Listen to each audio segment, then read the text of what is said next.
repartir. Premier départ. Senna s'élance devant et c'est à la hauteur de Mansell et Piquet que cela tasse. Et finalement, la Ferrari reste bloquée dans le rail. Récit de Jean Alési, bien placé. Bon, moi j'ai vu beaucoup de fumée, puis d'un coup la voiture de Mansell taper le rail, revenir au milieu de la piste, donc j'ai juste eu la possibilité de l'éviter. Et bon, après j'ai vu aussi la voiture de Suzuki partir sur deux roues, mais bon, vous savez, dans ces moments-là, on essaye surtout d'éviter les autres. Deuxième départ, Berger bloque Prost de façon assez dangereuse. Mais à la source, dans le premier virage, tout le monde réussit à se faufiler. En fait, la course est arrêtée car Barilla est sorti très fort. Pas de chance pour l'équipe Minardi car Martini s'accroche avec Andrea de Cesari. Voici ce qui reste de la Minardi de Barilla. Le pilote italien est sain et sauf. De nouveau, on se retrouve au bord de la piste pour une nouvelle procédure de départ. Ça sera le troisième départ. Ça faisait depuis 87, il a fait 3 départs en Formule 1 successivement. Alors évidemment, ce n'est pas facile à vivre pour les pilotes. Et ça pose quel genre de problème pour se reconcentrer après 2 départs ratés comme ça? C'est toujours délicat parce qu'on a l'appréhension à chaque fois d'un nouveau départ et c'est de l'afflux nerveux qui est parti dans ces 2 départs et qu'on n'aura pas dans le troisième. Enfin, a priori, il en faut de moins en moins parce qu'il y a de plus en plus d'accrochage. Troisième départ, c'est le bon. Même si une fois encore, c'est juste, très juste dans le premier virage. Senna est de nouveau très bien parti, derrière lui son équipier Gerhard Berger, ensuite Alain Prost qui a dans son sillage la Williams Renault de Thierry Boutsen. Ce sont les positions pendant le premier tiers d'une course qui va être dominée d'un bout à l'autre par la McLaren d'Ayrton Senna. Bien sûr, Alain Prost a tout essayé, mais dans un premier temps, il perd de nombreuses secondes avant de pouvoir passer Berger. Un dépassement qu'Alain Prost a réussi juste avant la chicane.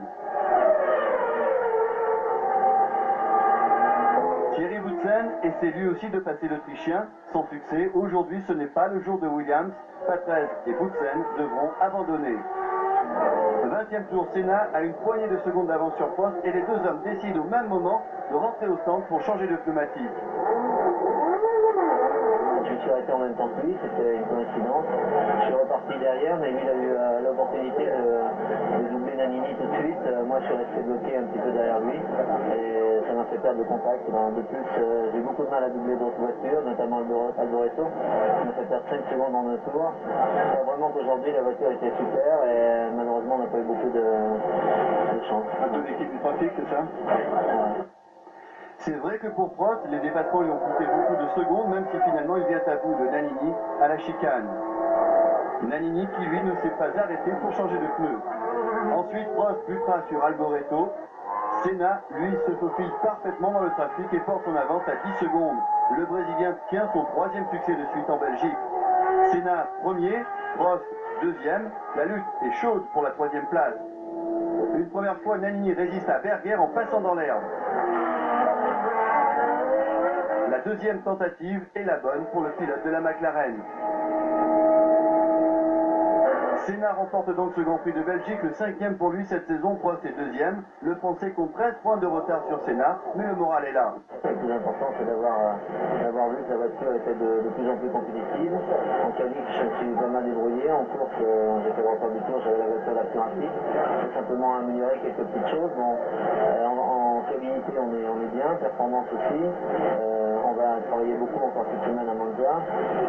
Et normalement, on devrait avoir des évolutions constantes sur le moteur. Donc, on est assez optimiste.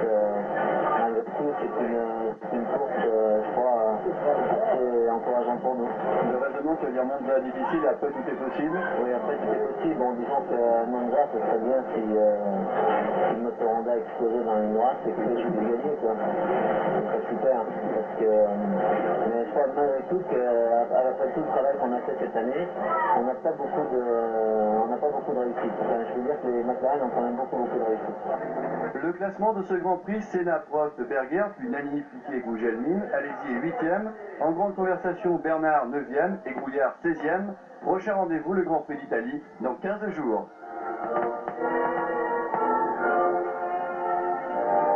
J'étais à l'extérieur. Comme ça, la prochaine fois, je m'en rappellerai.